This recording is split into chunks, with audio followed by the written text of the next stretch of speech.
Hello everyone, welcome to my channel Renita's mixed magic wall. ನಾನಿವತ್ತು ನಿಮಗೆ home made sausage ಅಥವಾ patties ಅಥವಾ ನಗೆಟ್ಸನ್ನು ಹೇಗೆ ಮಾಡೋದು ಅಂತ ತೋರಿಸ್ತೀನಿ. ಬನ್ನಿ ರೆಸಿಪಿಯನ್ನು ಸ್ಟಾರ್ಟ್ ಮಾಡೋಣ. ನಾನಿಲ್ಲಿ ಒಂದು ಚಿಕನ್ ಬ್ರೆಸ್ಟನ್ನು ತಗೊಂಡಿದ್ದೇನೆ, ಫುಲ್ ಚಿಕನ್ ಬ್ರೆಸ್ಟ್. ಇದನ್ನು ನಾನು ಈ ಥರ ಚಿಕ್ಕದಾಗಿ ಕಟ್ ಮಾಡ್ತಾ ಇದ್ದೇನೆ.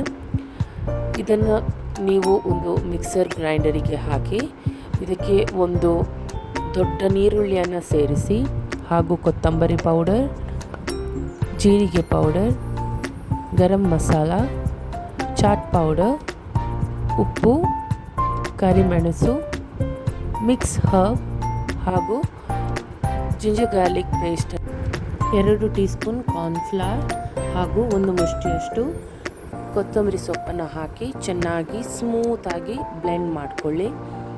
ಈ ಥರ ನಿಮಗೆ ಮಿಕ್ಸ್ಚರ್ ಆಗಬೇಕು. ಈ ಮಿಕ್ಸ್ಚರಿಗೆ ನಾವು ಈಗ ಇನ್ನೊಂದು ನೀರುಳ್ಳಿಯನ್ನು ಸಣ್ಣಗೆ ಚಾಪ್ ಮಾಡಿ ಹಾಕ್ಕೊಳ್ಳಿ ಹಾಗೂ ತುಪ್ಪ ಇಲ್ಲಾಂದರೆ ಬಟರ್ 1 ಸ್ಪೂನನ್ನು ಹಾಕಿ ಚೆನ್ನಾಗಿ ಮಿಕ್ಸ್ ಮಾಡಿ. ಈಗ ಒಂದು ಪ್ಲಾಸ್ಟಿಕ್ಕಿಗೆ ಈ ಥರ ನಾನು ಎಣ್ಣೆಯನ್ನು ಗ್ರೀಸ್ ಮಾಡ್ತಾ ಇದ್ದೀನಿ. ಈ ಥರ ಎಣ್ಣೆ ಗ್ರೀಸ್ ಮಾಡಿಕೊಂಡು ಒಂದು ಸ್ವಲ್ಪ ಮಿಕ್ಸ್ಚರನ್ನು ಇಟ್ಟು ಈ ಥರ ಫೋಲ್ಡ್ ಮಾಡಬೇಕು, ಅಂದರೆ ಪುಷ್ ಮಾಡಬೇಕು. ಈ ಥರ ಮಾಡಿ ಸಾಸೇಜ್ ಶೇಪನ್ನು ಕೊಡ್ಬೋದು. ಇದು ಈಸಿ ಮೆಥಡ್ ನನಗೆ ಆ್ಯಕ್ಚುಲಿ.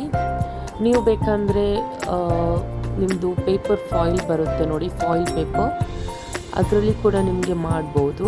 ಈ ಥರ ಇಟ್ಟು ಫಾಯಿಲ್ ಪೇಪರಲ್ಲಿ ಶೇಪ್ ಕೊಟ್ಟು ಅದನ್ನು ನೀವು ಬಾಯ್ಲಿಂಗ್ ವಾಟರಲ್ಲಿ ಹಾಕಿ ಬಾಯ್ಲ್ ಮಾಡ್ಬೋದು. ಬಟ್ ನಾನಿಲ್ಲಿ ಸ್ಟೀಮ್ ಮಾಡ್ತಾ ಇದ್ದೀನಿ. ಸೊ ಈ ಥರ ನೀವು ಇದಕ್ಕೆ ಶೇಪ್ ಕೊಡ್ಬೋದು. ಇದೇ ಸೇಮ್ ಮಿಕ್ಸ್ಚರಿಂದ ನಿಮಗೆ ಪ್ಯಾಟೀಸನ್ನು ಮಾಡ್ಬೋದು. ಇದಕ್ಕೆ ನೀವು ಒಂದು ಲೋಟ ಅಥವಾ ಈ ಥರ ಕಪ್ ಇಟ್ಕೊಂಡು ಅದರಲ್ಲಿ ಫುಲ್ ಮಿಕ್ಸ್ಚರನ್ನು ಹಾಕಿ ಸ್ಟೀಮಿಗೆ ಇಟ್ಟರೆ ಆಯಿತು. ಅದ್ರ ಜೊತೆಗೆ ನಿಮಗೆ ನಗೆಟ್ಸ್ ಕೂಡ ಮಾಡ್ಬೋದು, ಇಲ್ಲಾಂದರೆ ಯಾವ ಟೈಪ್ ನಿಮಗೆ ಬೇಕು ಆ ಟೈಪನ್ನು ಮಾಡ್ಬೋದು ಸೇಮ್ ಮಿಕ್ಸ್ಚರಿಂದ. ಇಲ್ಲಿ ನಾನು ನಗೆಟ್ಸ್ ಕೂಡ ಮಾಡ್ತಾ ಇದ್ದೇನೆ, ಯಾಕೆಂದರೆ ನನ್ನ ಮಗಳಿಗೆ ನಗೆಟ್ಸ್ ಅಂದರೆ ತುಂಬ ಇಷ್ಟ. ಸೊ ನಾನು ನಗೆಟ್ಸನ್ನು ಮಾಡ್ತಾ ಇದ್ದೀನಿ. ಸೊ ಈ ಮಿಕ್ಸ್ಚರಿಂದ ನಾನು 3 ಐಟಮನ್ನು ಮಾಡ್ತಾ ಇದ್ದೇನೆ. ಈಗ ಇದನ್ನು ಸ್ಟೀಮ್ ಮಾಡಬೇಕು. ಅದಕ್ಕೆ ನಾನೊಂದು ಪಾತ್ರೆಯಲ್ಲಿ ನೀರು ಹಾಕಿ ಅದನ್ನು ಬಾಯ್ಲ್ ಮಾಡಲಿಕ್ಕೆ ಇಡ್ತೇನೆ.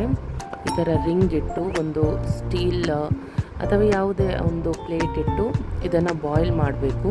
ನೀರು ಒಳ್ಳೆಯಾಗಿ ಕುದಿದ ನಂತರ ಸ್ಟೀಮ್ ಇರಬೇಕು ಒಳಗಡೆ. ಈಗ ನಾನು ರೆಡಿ ಮಾಡಿ ಇಟ್ಟ ಕಪ್ ಮತ್ತು ಸಾಸೇಜನ್ನು ಇಡ್ತಾ ಇದ್ದೀನಿ. ಇದನ್ನು ಒಂದು 10 to 20 ಮಿನಿಟ್ಸ್ ಸ್ಟೀಮ್ ಕೊಟ್ಟರೆ ಸಾಕು. ಈಗ ನೋಡಿ, ಪ್ಯಾಟೀಸ್ ಮತ್ತು ಸಾಸೇಜ್ ರೆಡಿಯಾಗಿದೆ. ನಿಮಗೆ ಬೇಕಾದರೆ ಹೀಗೇ ಡೈರೆಕ್ಟಾಗಿ ಕುಕ್ ಮಾಡ್ಬೋದು.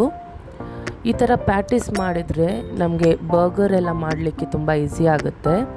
ಬರ್ಗರನ್ನು ಮಾಡ್ಬೋದು, ಇಲ್ಲಾಂದರೆ ಹೀಗೇ ನಾವು ಫ್ರೈ ಮಾಡಿ ಕೂಡ ತಿನ್ಬೋದು.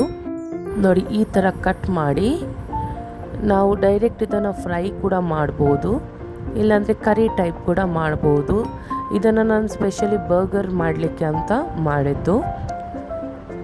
ಹಾಗೂ ಸಾಸೇಜ್ ಕೂಡ ನೋಡಿ ಚೆನ್ನಾಗಿ ಬೆಂದಿದೆ. ಹಾಗೂ ನಾನು ನಗೆಟ್ಸನ್ನು ಮಾಡಿದ್ದೆ, ಅದನ್ನು ಡೈರೆಕ್ಟ್ ಫ್ರೈ ಮಾಡಿದ್ದೆ. ಈ ಥರ ಬೇಯಿಸೋದ್ರಿಂದ ನಾವಿದನ್ನು 1 ಮಂತ್ವರೆಗೆ ಸ್ಟೋರ್ ಮಾಡಿ ಇಡ್ಬೋದು.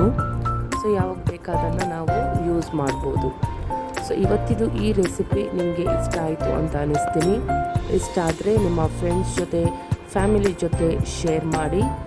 ಹಾಗೂ ನನ್ನ ಚಾನಲನ್ನು ಮೊದಲ ಬಾರಿಗೆ ನೋಡ್ತಾ ಇದ್ದೀರಂದರೆ ಸಬ್ಸ್ಕ್ರೈಬ್ ಆಗಲು ಮರಿಬೇಡಿ.